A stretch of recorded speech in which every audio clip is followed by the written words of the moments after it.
Welcome to the Fence and Deck Mastery Podcast, where we discuss cutting-edge techniques, industry trends, and business insights to take your fence or deck company to the next level and dominate your competition.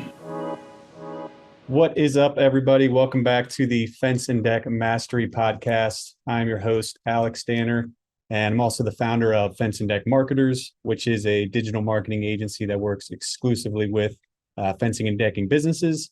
If you've listened to the podcast before, you've seen me publish a bunch of content related to digital marketing and how you can utilize this for your fencing or decking business to grow it and make more money. But going forward, I'm going to be doing some interviews with amazing fence or deck business owners, and that is exactly what we'll be doing here today. I'm super excited to have someone on the podcast that is not only one of our longtime clients, but also consider him a friend. My guest is Wesley Tribbitt from Leading Edge Fence and Gates in Delaware. And Wes is a very successful business owner and knows the fence and gate industry extremely well after many, many years being in the industry. And super excited that he was willing to lend some time out of his busy schedule to be on the podcast. So Wes, how's it going, man? How are you doing today on this fine snow-covered day? Hey, Alex. Hey, everybody. I'm doing good. It is snow-covered for sure. It's kind of icy at this point, but, that's how it goes. Yep. We got about 4 to 5. I think you guys got pretty similar. We're pretty close. Yeah, we're close. Delaware. Yep. I think we're looking at more tomorrow too. So I'm okay. I'm all right. Kids got to enjoy it. Now it can go away. That's how I feel. Yep. We haven't even it's funny you say that. We got our I was excited to take my son out there, and then we put on a snowsuit. It was too small, and I was like, well, guess we're gonna have to wait a couple of days, buddy. Yep. Yep. Yeah, my daughter was wearing my wife's boots. We were kind of piecemealing everything we could get together for him to go out and play. So, it's all good. Yep. Well, again, thanks for joining me. I have just want to kind of dig deeper into you and the business. Obviously you're a client, so I know a good bit about you. Just want to get a little more information. So if you wouldn't mind, just kind of tell me a little bit about Leading Edge Fence and Gates, how long you've been in business, how it got started. Things like that, that'd be great. Of course. So Leading Edge Fence and Gates is a company that we came off of Leading Edge Access Systems, of which my mother and my stepdad started, Rick and Lisa Burns, in 1992. So they started in 92. We were primarily just an automated gate company servicing the Delaware area. And that's all we focused on. We did small fencing here and there if it went with the gate, but not a whole lot of it. I took over in 2015, and at that point, it was just me. My mom wanted to go and be a nurse. My stepdad wanted to retire and play with his toys. So that's the direction we went, and I took over. So at that point, I brought in my two brothers slowly through that year, and then my sister came in to help answer phones, Kyle, Randy, and Haley. And we've been rolling since 2015. I brought fencing in, something I had done at a previous company prior to joining the company in probably 2016 or so. So not long after I took over, and we've been rocking and rolling since. It's been good. We really enjoy the area we live and work in, and we enjoy helping our customers get the fence that they need or want in some cases. To help secure their families. And that's what we do. And that goes right along with the automated gates. And I think because of the gates coming from the gate end, we have a little bit of a different perspective on how the process goes and how some of the customers, we can relate to them a little bit differently. Just a little bit different care you take, I think, on the gate end, and that helps with the fencing. Gotcha. Yeah. Yeah, it's funny. I just realized this. I completely forgot. I remember it was Leading Edge Access, and then when we started working together, we changed to Leading Edge Fence and Gates. It's been a while, so I guess I just forgot about that piece. But yep. Okay, so I know you like you said, you're doing fencing and gates. What would you say is most profitable between the two? For us, the gate end is more profitable. You have a little bit less labor, and the product, you have higher material costs, but the labor is a little bit less, and profit numbers, it's a little bit higher on the gate end. It's a little bit more niche. There's less people doing it, and it's more specialized. Not just anybody can hop into it. It really takes a unique set of skills to do the gate end of it. Yeah. Okay. I'm just curious, like, when you're out on sales calls, giving estimates. I mean, what are some unique sales positions that you're using, to kind of position yourself? Is there anything that you're saying specifically that maybe really piques their interest, or you've known like over the years really kind of stands out, something that really helps close the sale? Yeah, in my area, and I hear this kind of all over the country, talking with other people, and you have to answer the phone. You have to have somebody that answers the phone. I hear all the time that somebody will call, man, I couldn't get a hold of anybody. Right now in the winter, it's not so much. People are looking for things to do, but come spring, come summer, everybody starts to get busy and they stop answering the phone and they're not there for the customer. So I think answering the phone and being there is super important. So that's one thing. Two, smile. There's a lot of, I mean, this is there people, a lot of people when they're calling, they're excited. They want a fence, let's get this beautiful fence to help enhance our property and really turn what we have into a secure place for our family and something that we can enjoy, and sometimes block away that neighbor that they don't want to see anymore. It's something they're excited about. So match their excitement. I think that's a big thing that a lot of people don't do. You could get caught in the monotony of going out to house after house and saying the same thing over and over again. And while I completely understand that, it's important to make sure that they know you're as excited as they are. And the third, and probably the biggest thing that I say is super helpful, you have to listen. A lot of time, your profession. We go out as fence guys and we can look at it and tell what they need. I mean, I know what you need. I know what breed of dog you have. I know what's going to work best for you, but sometimes you have to fight that urge of being the know-it-all, and you have to just listen to what they say and fix and solve their problems. That's what you're there for. You're there to solve their problems, not to teach them how much you know. It's all about making sure that one, they can tell you're there to listen. People are definitely more responsive when you're paying attention to what they have to say, but it's super important to make sure that they know you're there to help them and not just tell them what you think needs to be done. I would say those are probably my three biggest points when it comes to sales that I think we separate a little bit from our competition, but also from a lot of the industry is we're really there to help. And there's a lot of guys that aren't quite there for that. Yeah. And that's huge. I mean, just people that, any kind of contractor that comes to my house, if they're just, I don't know, I've seen plenty that are just like condescending and like, Yep. just hate that they're there. And I'm like, I mean, automatically you're at the bottom of the list. And I mean, if you do great work, I might still do it, but like, I don't want you to be the one that wins. So That's it. yeah, That's exactly right. And here's the other thing, and you know this because from just starting to work with me, it wasn't a process that was a one phone call and in. I take time to make decisions, and it yep. took you a lot of time to try to earn my business, as you know. And you listened to what my problems were. Same thing. And this isn't just an industry for fencing and gates. This kind of goes all along. And you did a fantastic job with that as well. We talked about what my problems were, and you helped me design a solution to fix it. So I think that can go across many platforms, not just the fence and gate industry. Yeah. And I appreciate that. And I always hear that quote. It's, people don't care. I hope I don't butcher it. People don't care how much you know until they know how much you care. That's it. You got it. Yeah. And I mean, that's the quickest way to turn somebody off or put their guard up, is if you just start rambling off stuff and like, no, this is what you need to do. This is what you need to do after you just talk to them or just met them. That's it. That's exactly right. So that's great stuff there. Okay. So I want to ask some, this is all about, marketing, the podcast. So have some, we're on the digital side, but I'm curious about some offline marketing stuff too. Since I'm always, talking about the digital side, I want to try and get some more, offline tips and tricks for fencing and decking businesses too. So, I mean, I'm not really sure. It's been a little while since we've talked offline, but are you doing any types of offline marketing currently? So we do. We actually need to get back to it a little bit more than we were.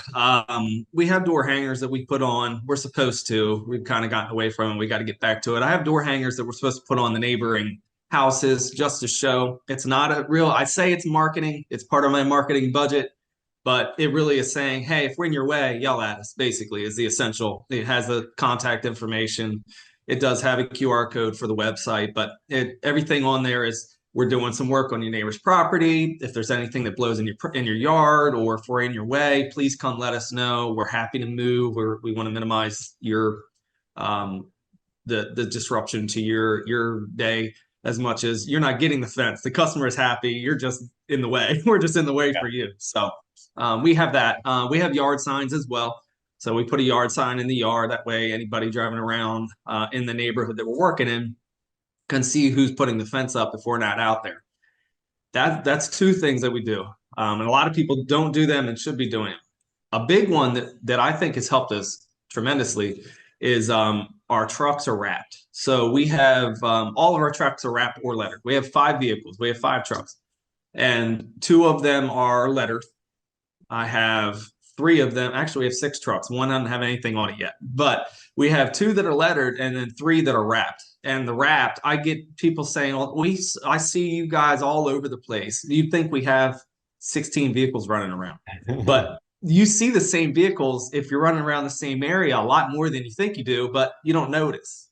So when you start to have a vehicle that has a wrap and has a number and it stands out and it looks good, I get a lot of calls. I'd have to look it up and see exactly, but we get calls from people saying, hey, we saw your truck. We saw your truck in the neighborhood. We saw you driving around or this and that. I was on 896 and took down your number. So we get those calls, and I think it's like a driving billboard. And I think that's a really, really a big one. Shout out to Noah Lux, Spray Less Wraps and Graphics right here in my area. He's a great guy. Good company. They've taken care of us. Yeah, you guys, I really like for one, the colors that you guys choose, they stick out. And I saw you sent me. Yeah, same as yours. Yeah, are they close? I almost kind of wish I chose the orange, honestly. I like the blue and orange probably better. Oh, you have yellow. Yeah, okay. Yeah. Okay, yeah, you mentioned like kind of being like a billboard. Have you ever done actual billboards before? We have not. We haven't gone that direction. I've seen them done. There's a competitor in our area that has one right in the heart of where we want to do work. They're a good company too. But they have one, and I'd be cool to hear how they're doing with that. But I have not tried it yet.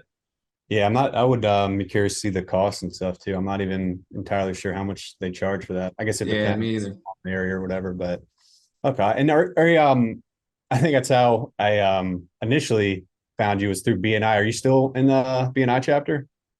I am. I forgot you found me that way. Yes, that's another big one for us. Yeah, so we are in the local Middletown chapter of BNI. We have 53 members in it right now, and it really has been a catapult for the fence end of our company. We were known for the automated gates, and we did a lot of them in the area. And I think we've done a fantastic job with that. But when we jumped into fencing, I had to find a way to get that out there, and I got invited to come check it out, and I could see right away that it was going to be a helpful marketing network to be in, and it has. It's been good. I've done a lot of fencing for the other BNI members, which is truthfully not what you're there for. You're not selling to the other people in there for the most part. But they are an extension of your sales force. You basically are gaining 53 sales members that are out there looking for work for you when you're out in the area. So yeah, BNI has been great. Awesome. Okay, and kind of more on the digital marketing side. Have you ever? I can't remember if you were using these in the past or not. But any kind of lead buying services, have you used them, like Yelp or Angie, Thumbtack? Did you ever use those? We did. So we tried Angie, or what was it? Home Advisor. Yeah, Home We Advisor. tried that one once. We got like 2 or 3 leads. I fought off and disputed more leads than came in. People wouldn't answer. And you would try to dispute it. They only let you dispute so many. And it didn't take long. And we were back out of that. It was probably right at the beginning when we started doing fencing, trying to try that. And for some people, I hear it really works, but for me, it did not. Yeah. I mean, pretty much every day, there's always some story about Angie. Angie's always the one that people complain about. But Thumbtack, I've heard some decent ones. It's just kind of low volume, I guess. Okay. Yeah, I guess if it was like a new fencer deck business, they're probably not ready for, the services that we offer, like SEO, because it takes time. And if you need like results immediately, there are other options that we do. But like Thumbtack, I've heard people kind of get the ball rolling with that, but you still end up paying, per lead, and it gets kind of pricey. But everything I've heard, those seem to be at least the only service that has legitimate reviews. I mean, sorry, leads. And then the Yeah. rest are just like pouring every lead to every customer or every business out there. And then they all kind of fight over it. But I think Thumbtack does something similar. I'm not sure if they're unique or not, but I just got a check in the mail from a lawsuit settlement from Home Advisor, I believe. yeah, I So did hear about that. I don't know about it, but I don't know what all happened with it. But I think it was a $28 check that came in the mail and don't even cover a lead that they didn't return back for me. So yeah. Yeah. So they were doing something wrong.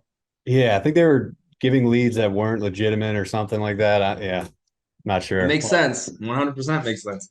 Yeah. Well, too bad it wasn't a bigger check, but I guess Yeah. better than Well, it's all good. I wasn't in it long. yeah. Okay. And we obviously manage the marketing with you, but and I can kind of jump in if you want me to kind of elaborate on some of the services we're doing for you. But currently, are you using SEO, search engine optimization for the business?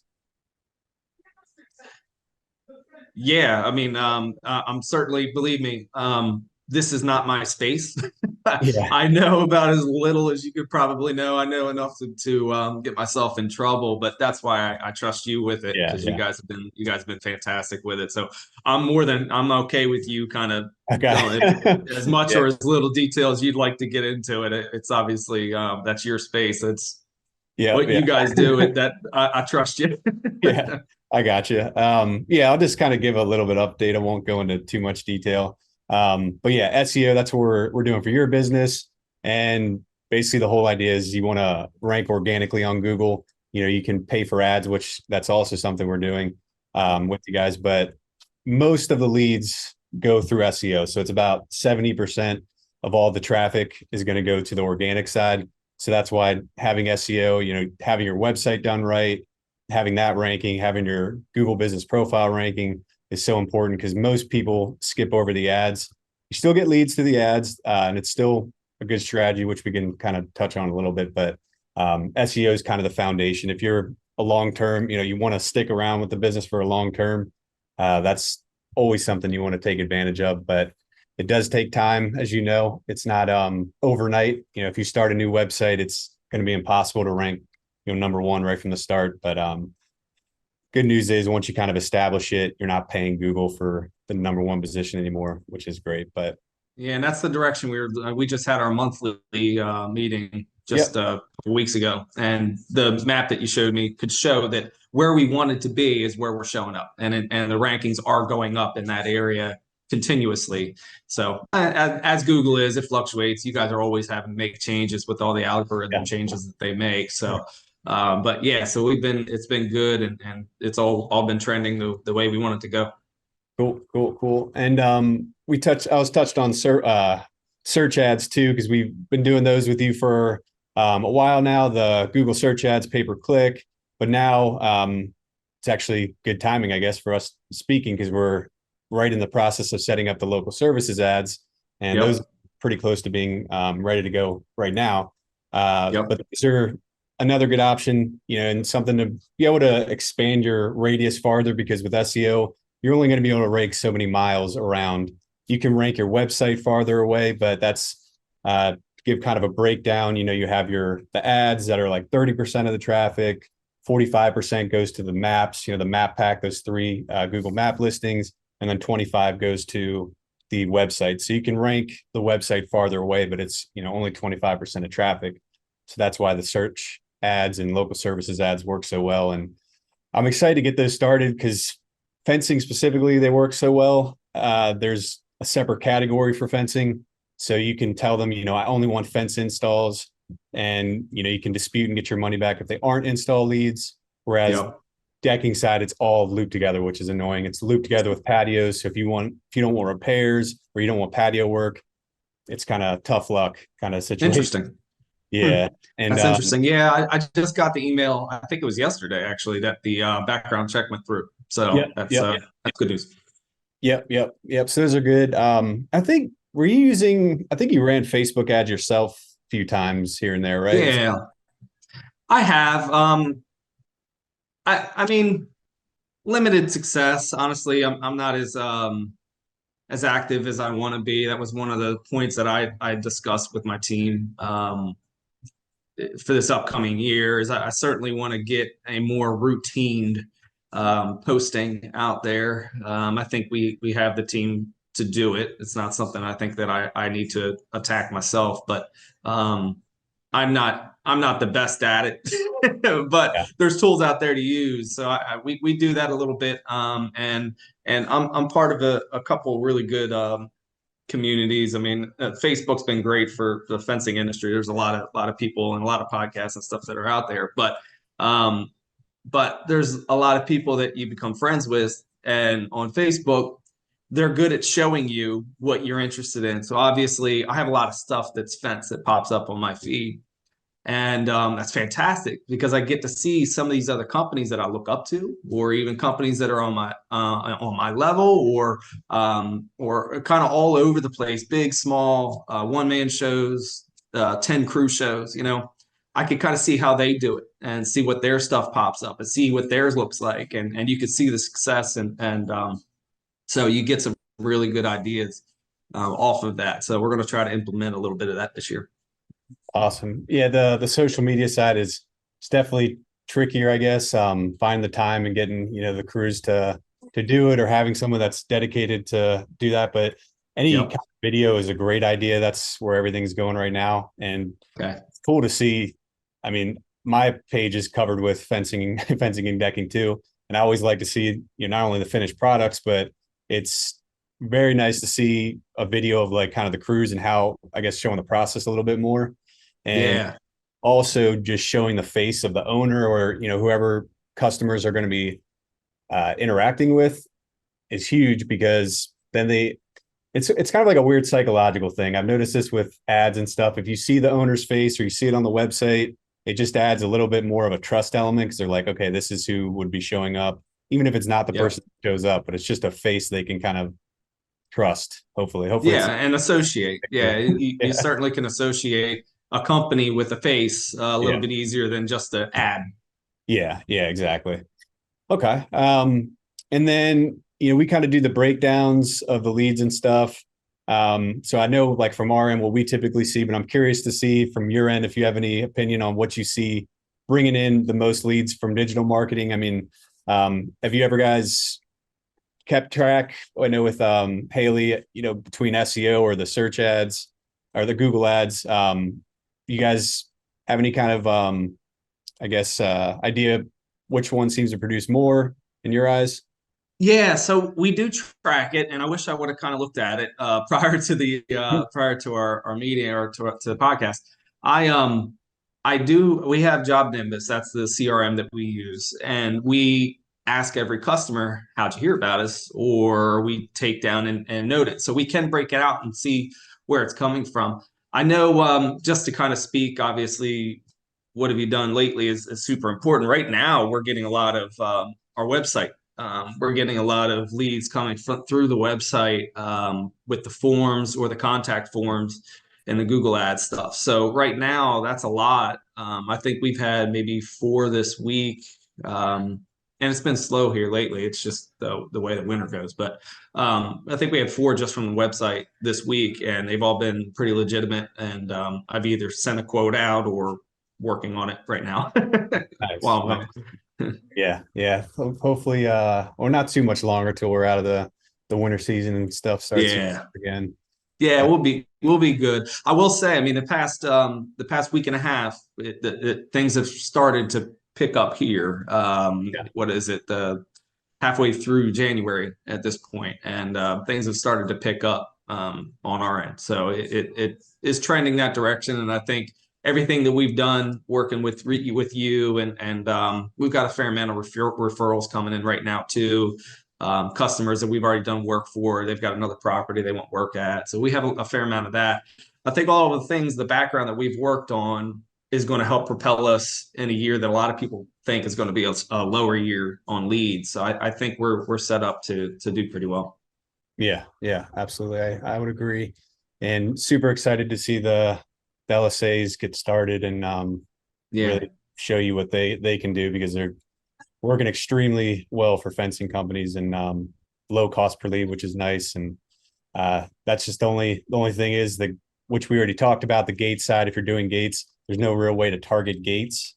So for Yeah. the, if there's another business owner that's listening to this, the search ads is what you kind of have to go after. And even if it was a decking business owner, they would be better off going after the search ads. But fencing specifically, I'm super, super excited to see the results. With gates, at least in my area, and it's something that another one of those things that we had to talk to with my team of the end of the year.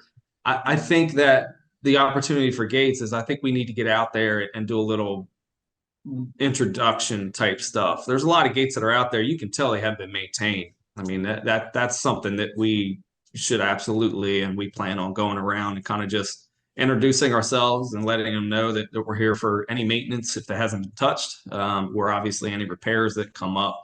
And I think for gates, there's opportunity there. A lot of them aren't touched. And it's super important that these gates, these automated gates especially, are one, safe. That's number one for everybody. But two, what's the first thing you come to when you pull up to your work or your home? It's the gate. And if it's not working at Christmas Eve at 10 o'clock at night, when you've got grandma and the entire family in Yeah. the family van, and it's snowing or raining here, and you got to get out and mess with it, that's, you should have had a little bit of maintenance done, and maybe you didn't have to worry about that. They're gonna be pissed. They gotta walk. Yep, that's it. Yeah, I've had a customer. So I say this, and I have a short story here. We had a customer that it was not Christmas Eve, but it was in between Christmas and New Year. They have a automated gate that we put in, and we've been maintaining. And he got home from a business trip. He had to go in between the holidays. He got home. His wife and family are on vacation. He's there by himself, and he gets to the gate and he couldn't get in. It ended up being because they didn't have power, so the maintenance wouldn't have mattered for that. But he couldn't remember how to disengage it. And he called me at like 10 o'clock at night to try to walk him through it, because his house was about, I want to say, a half mile down the driveway. His property is huge. Oh, So he called me. He said, I've already walked back to the house, so I'm going to get my other car and take it down there if you can help me walk through it. I said, yeah. I said, I can't imagine walking down that driveway. So we walked it through how to disengage it, but that was a power issue. Nothing you could really do about it. But that's not where you want to be. You don't want to be stuck with that. Yep, yep. Or do you have problems? We have a gate up at our farm. It's like probably a 10-foot high gate, and it's just like an arm. It's not like anything fancy. It's probably the least fancy automatic gate you could possibly have. But Yeah. That freezes all the time. Do you see that with like the big fancy gates that you're installing? So freezing, not so much. Luckily, we haven't had that much snow. Basically, with the gates, you have to clear the area. So if you have a double swing gate, you have to make sure that the gate's clear, make sure the snow is clear, especially in our area, as you know, because you're not far. It snows, then it melts, and it freezes. Yeah. So if you have that, you have to make sure that you clear anywhere it might touch the gate. You have to make sure that's clear. If you don't do that, we will get calls for that. The operators that we install have a safety overload. So if it senses too much pressure, it's going to throw it into a fit, and it's going to have to either be reset or some of them just get another signal, but you do have to clear it still. So we do run into that every now and then. Mostly, and you probably laugh about this, the government facilities are horrible about making sure that their gate path is clear. So we'll have calls for slide gates at municipalities in the area where they just didn't clear the snow and it's frozen around the gate now. And we go out there and we shovel snow. Yeah. we don't offer that as a service, but we ended up doing it for gates. Yeah, they're like, that ain't my job. I ain't That's shoveling it. that. That's it. Government work. Okay. I know we talk about this pretty often, but this is like the dreaded question, the most difficult thing out there, I would say, for marketing, or at least one of them is the reviews. So getting Google reviews. I mean, obviously there's other sources, your Facebook reviews, there's other websites out there to get reviews. Any kind of initiatives that you've done? I think you've spoken about them in the past that you've seen to work, to build, either if it's like a company culture thing or something to really attract to attract the customer to want to do it. Any kind of information on that would be huge. Yeah. To be blunt, we haven't been great about it, and we've talked about this, Yeah, and it's it's very something tough. that we're working on Yeah. ourselves. I certainly am proud of what we do, and I need to keep that in mind to make sure that other customers would like to tell people of how well we've done for them. So we need to, and customers aren't just going to think of it themselves. Most of them anyway, sometimes. Yeah. But um, you have to just ask. I mean, that's what we've found before, and I'd like to get back out to it. We were sending out thank you letters, and with a card that was inside of the thank you letter, and it had a link on one side for Facebook. Flip it over, and it was a link for Google to leave a review in the thank you card. So that's something I'd like to get back into doing. Just as I am very thankful for all of our customers and all of our clients, repeat or one time. So I'd like to do that anyway. But you could certainly put that review card in there, and we had success with that when we were doing it. And the other part is, like I said, you have to ask. You have to make sure that you are getting to the customer. You like to have a review, and we have pretty good response to that. So it's something we just have to do. Haley is really good at it. So one of our things is we're going to have her call just as a follow up, make sure everything is the way they want it, and have her give the. We'd really love to have a review if you have the time to do it and send over the Yeah. link. Yeah. That's what we've seen. I mean, any little thing to hopefully get some reviews, if like the card you said, or even if you do, typically text is better than email. But calling them and asking them to do it, and sometimes walking them through it if they're not really sure how to do it, that's pretty common too. That's usually Yep. the biggest hurdle. They can't figure it out and they're like, okay, and they move on. Yep. That's it. So Make it as easy as you can. yeah, it's definitely frustrating, but just so important, as we've talked about. Google that's a big part of the ranking factors with Google now. It's like almost 20%. That's how much, or how I guess I'm trying to think of the best way, like all the different factors that influence rankings, that takes up almost 20% of them. So getting more reviews consistently is really huge for SEO too. But okay. And then I'm curious, like when you get leads, you touched on this a little bit with, customers you already have, but are you doing any kind of like follow-up marketing? If you get a lead, talking to them, if you didn't hear from them, do you do any kind of like follow-up sequence? So yeah, we have automation set up in our job Nimbus to where when somebody contacts us, they're put into our system. We gather all of the information, and as long as we have the ability for as long as we have the phone number or an email, we have automation sent up as follow-ups through text as well as through emails to make sure that they don't think we forgot about them, or I know everybody gets busy and it just may not be something that kind of comes up right now. So we have a few things set up through that, and some projects, depending on kind of what it is, we'll reach out and give them a phone call just to see if there's anything else we can help them with, or they're wanting to hold it off, or just trying to talk to them, see where we're at, see how we can help them out. Gotcha. Okay. And would you say, you've been in the industry for a while, you already had a lot of success. Is there any specific information or little tidbits you would give to someone that's trying to take their, fence or gate company to the next level? Any specific things that kind of stand out as a really good option to, take that next step? Something that I am working on myself: ask for help. there's a lot of people out there that are willing to help, some really good people in our industry. And I think that it's important that you do that. Networking, something that I'm not particularly great at. So I think that you got to put yourself out there a little bit. And in B&I, we had our mantra, I guess, is givers gain. Yep. So, you are going to get back what you give. And the more you give without expectation of anything in return, it's always going to be, it's going to come back to you. That's how the world works.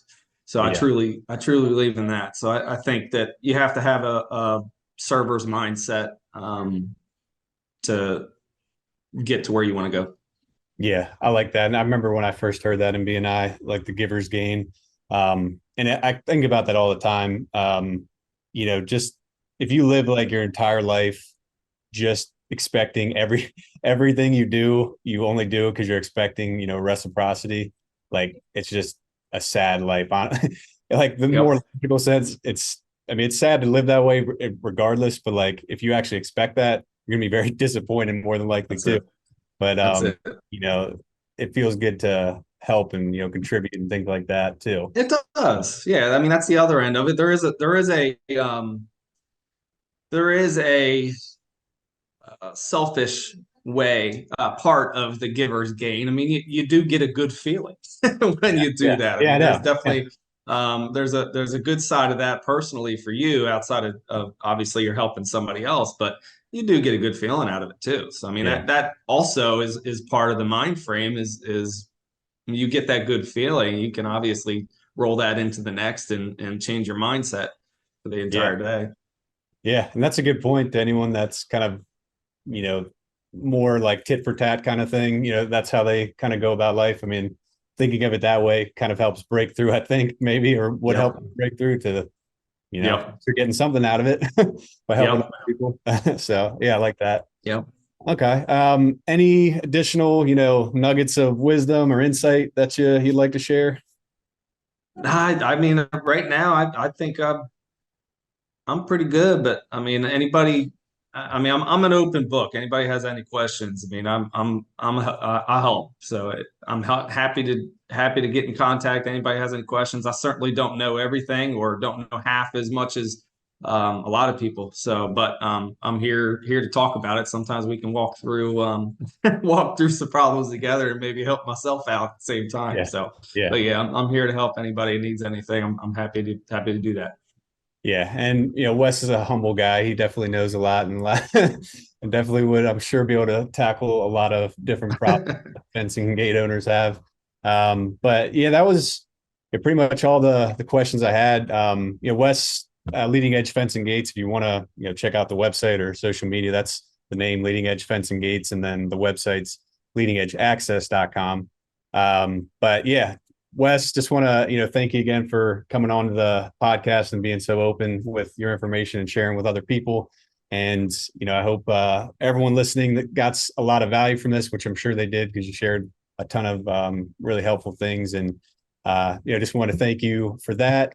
And kind of going forward with the Fence and Deck Mastery podcast, because we've only been doing this for a few months. We will be continuing, to do weekly podcasts, and there might be content for me, the marketing content, or more interviews. And this was a lot of fun, and quite frankly, more fun than the other types that I do by myself. So maybe we'll start doing more than once a week, bringing in interviews. But that's my plan, and my goal for the whole year is at least once a week, and try to do as many podcasts as possible. But that's kind of it for now. If you have any questions about your marketing, anyone that was listening to this, they can feel free to reach out to us through our website, deckfencemarketers.com.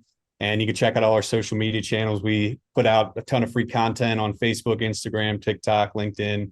And also the webinars that I spam Wes's email with for our monthly webinars. If anyone's curious about those, we do those every month that are really in depth about all different types of digital marketing. So reach out to us through the website, and I can email you the links for those.